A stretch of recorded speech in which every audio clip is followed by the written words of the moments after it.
All right, how's everybody doing? This is the Comic Samurai. I want to welcome you to my next video, and tonight we're going to be doing another Let's Rank challenge. This is where we look at a run on a series and assign every cover a letter grade from A to F. And then we look at our favorites and pick out the very best and award it a special S tier ranking. And tonight we're going to be looking at a couple of storylines that ran through the Batman series in the late 80s.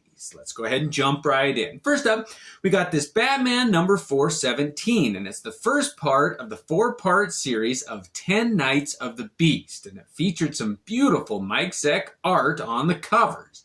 We're going to go ahead and rank these, and this first one is one of my favorite covers of all time. The way that Zeck did the lighting on this one, the coloring is so beautiful with that image of Batman swinging across the skyline of Gotham. I love the lighting down there, how it's illuminated from below. There really are times when Gotham can be a beautiful city, and I think Mike Zeck was able to capture that essence better than any other artist. This is one of my favorite Batman covers of all time, and I think it is one of the most underrated covers ever. I am easily awarding this one an A. I love that cover. It really is one of my favorite Batman images. Next up, we got Batman number 418, and this is the second part of that 10 Nights of the Beast here. Now, Zeck continued to draw the cover here, and you kind of almost get a glimpse. You get the silhouette of the villain there and all these bullets flying in, and look at how his weight of Batman is right, and the action lines, the coloring on it. This is how Batman should be drawn. I love this cover. It was a great series. The art inside was exceptional. The writing was good. It was a fun series. I wish they'd do 3 or 4-part series like this again. They always came up with clever names, and 10 Nights of the Beast is a great one. All right, let's go ahead and move it on to Batman number 419. And this is the third part of that 10 Nights of the Beast storyline. And you finally get to see the villain here, the KG Beast, fighting Batman on a rooftop. Again, all those buildings lit from below there. That golden illumination there. And Batman hanging on the edge. What a cliffhanger. This is another beautiful cover. I absolutely love the perspective, the choice of coloring, the inking. Zeck just pulled off another masterpiece here, and I'm giving this one an A. I really did like this 10 Nights of the Beast. I thought that it had some of the most underrated covers of all time. Next up, we got Batman number 420. And this is no exception here. It reminds me of the series that Zeck did on Captain America covers, but this one is a beautiful image. The KG Beast and Batman battling it out in the sewers there. The way he did the action lines and the cape and the water down below, the lighting, everything is dramatic here. The coloring, everything fits.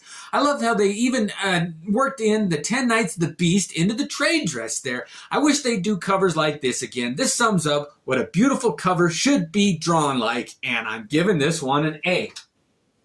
All right, now the next one we're going to do is Batman number 423. Now this one wasn't part of a series per se, didn't have a name to it, but it is famous for being a Todd McFarlane cover, and I think that it is a bit overrated in my opinion.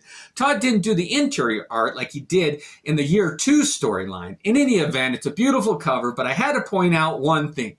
This section right here on the cover, you can see the moon is supposed to be continued there, and I've seen Todd point out that they miscolored it. They didn't do that little section of the moon yellow, and I just thought it was interesting to note. I love this cover. I am going to give it an A. However, I do think it is a bit overrated just because Todd McFarlane did not do the art on the inside. Next up, we got Batman number 426. Now, this was the first part of the Death in the Family storyline that ran through this series here, and it's got covers done by Mignola, and this is one of my favorites. I loved how they graphically designed it with that black strip on the edge there, the white type, the trade dress there, that logo. They're going to keep kind of a standard theme of just profiles or headshots in the cover images here. I love the color, the way Mike Mignola captured that image of Batman. It's one of my favorites. Again, I'm giving this one an A. Next up, we got Batman number 427. Now, this is one of my favorite comic books of all time. It's got that gimmick of this is the one that was printed with the phone numbers in the back. So you could call in and vote whether or not you wanted Jason Todd, the second Robin, to live or die. So there was phone numbers in the back. And I'll put the final vote count here on the screen here. But it was pretty interesting. And I love owning this comic book that printed those phone numbers here. And the viewers voted for Robin to die. It is interesting to note that they just printed the version of this story that they had drawn up in case the voters wanted Jason Todd to live. So that's an interesting side note. But this, again, is one of my favorite comics and one of my favorite covers of all time. It's an easy A. Next up, we got Batman number 428. And this is the comic that Jason Todd does die in. And I wish they would have left him dead. My one complaint about this cover done by Mike Mignola is that they brought Jason Todd back eventually as Red Hood or whatever. I'm not interested in it. But when he was dead, it was impactful to Batman. It made a difference in his mythos. He mourned Jason Todd. I hate the fact that they brought him back, and so I'm going to punish this one and just give it a B. It is one of my favorite images, and it would be an easy A if they'd have just left Jason Todd dead. Anyway, next up we got Batman number 429. And of all the Joker images, I think this is one of the most underrated. You got Brian Boland's. You got all kinds of other versions of the Joker that are famous. Neil Adams, what have you. But for my money, this Mike Mignola one is one of my favorites. I love the use of black here. Him in a top hat. He's kind of supposed to be a politician or something, but the trade dress. Look at how they use the red, the type there. It tied it all together. I love when they keep a constant theme. You can look at any one of these Death in the Family comic books and know that it's part of that series just from the look and the style that they used on the cover, and I just wish they would do more of that nowadays. I love that you could capture the flavor of the storyline in a cover, and this is an easy A for me. I love, love, love those Death in the Family covers. All right, next up, we're moving on to some Byrne covers. John Byrne did this Batman number 433, and it is the many deaths of the Batman storyline. This was a 3-part series that ran through this series here. Now we've got this image of the bat cowl being stabbed with the skull on the knife there. Beautiful John Byrne image here. It's simplified. It is beautiful. You want to read it, see what's going on here. It's a pretty simple image would be my only complaint, but sometimes that's not a bad thing. I wouldn't necessarily know that this is a John Byrne image, but it is well done, and I'm giving it a B. I think that is worth praise there. I love that cover. Next up, we got Batman number 434, and this is part 2 of that many deaths of the Batman here. And you've got this morgue with all these drawers being pulled out with the cadavers of Batmen being pulled out, and the spotlight here, the coloring on this one does remind me of X-Men number 141, The Days of Future Past, from the X-Men, but it is another John Byrne cover. It's beautiful. I love the inking on this. Everything about this cover is one of my favorites. It's the mystery. You got to open it up and see, is Batman one of those cadavers? I'm giving this one an A. All right.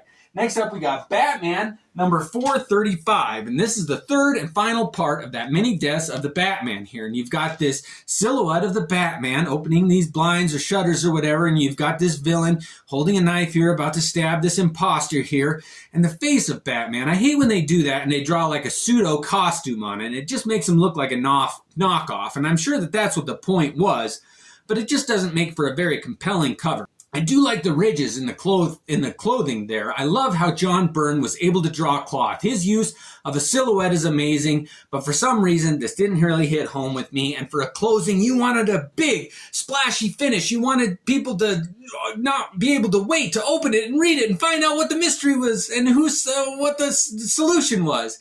In any event, this is only an average cover for me, and it's a shame. It's getting a C. Next up, we got Batman 440, and this was the first part of that new series called A Lonely Place of Dying, and it's what introduced Tim Drake, the third Robin, into the Batman mythos. And these covers were mostly done by Perez, George Perez, and this one is a beautiful cover. I love that image of Batman on the skyline here on a building. The crosshairs is a bit of an overdone cliche, but I do like it. It works here. The purple doesn't bother me that bad. I love this cover. It's getting a B. If you're going to start a new series, do it like that. Now, next up is New Teen Titans number 60. It's another George Perez cover, and they kept with that theme of the binder here on the edge, having that Lonely Place of Dying on it, and it ties all of these covers together. I love that. It has a common theme. Like I said, I don't know why they don't do things like that. Find a bit of a visual cue that lets you know that this is part of a storyline, and you can buy 3 or 4 issues and get a whole series that you know they're going to collect in a trade paperback. But this image of all the Titans here, done by Perez, with all of their symbols on the edge there, is just a beautiful one. I love this cover. It's getting a B for me.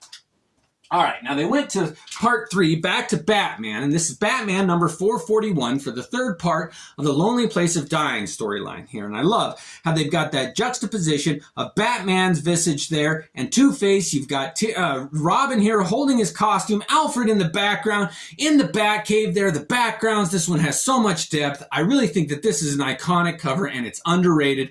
I love this cover, and as far as Robin covers go, it's an A in my book. I'm giving that one an A. Next up, we got New Teen Titans, number 61, and that Lonely Place of Dying went back to the New Teen Titans for the 4th iteration here. And it's another George Perez cover here, and it is beautiful. I love his take on Nightwing. What a beautiful character design he's got. And we've got Batman there, the shards of glass, they're breaking through a window, which is one of my favorite things. And whenever anybody breaks through a window, I heard once that it's only apropos that they draw the chunks of glass overlapping each other. It's a cheat when they don't. And I thought, you know what? You're right.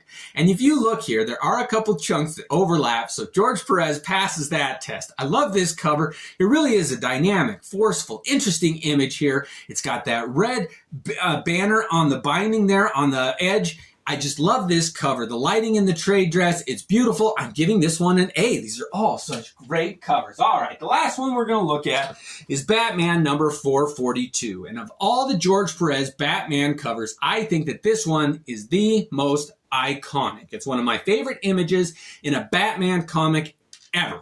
I remember buying this one off the rack in a drugstore, and it was one of the first comic books I ever bought with my own money. It was important to me. I love this image of the new Tim Drake, Robin, swinging in front and center in a spotlight of Batman. I love the colors. I love the layout. I love the inking. I love the trade dress. I love the tricks that they use to let you know that it's part of that A Lonely Place of Dying storyline. Everything about this hits the mark for me. I love this cover. It's getting another A. All right, so now that we've got all of our comic books ranked, we're going to look at all of the ones in the A tier, and we're going to assign our very favorite a special S tier ranking. So let's have a look here. We've got all those Mignola covers.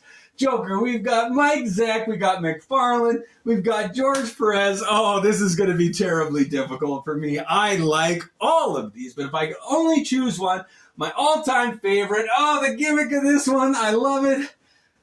Byrne, the Batman with the Robin there. We've got Mike Zeck with the lighting on the buildings here, the architecture. We got McFarlane on 423. Oh, man, how do you pick a favorite of some of the most iconic Batman covers ever drawn? If I could only choose one, if that was McFarlane on the inside, it'd be easy. The 3 of these, the phone number, the gimmick, I'm a sucker for that. But I got to go with the underdog here with Mike Zeck. I think he did such a great image here on this Batman number 417. With the 10 Nights of the Beast storyline beginning in this comic book here, it is one of my favorite images of the Dark Knight of all time. Mike Zeck is such a powerhouse when it comes to covers. He can draw Captain America and Wolverine and go to DC and do Batman unlike anybody else. I love this cover. I love this comic, and I'm happy to give it my S tier ranking. Well, thank you for joining me on the storylines that ran through the Batman title. It was a lot of fun, but let me know what other runs you want me to look at, authors, artists, whatever. Thanks for joining me, and have a great night.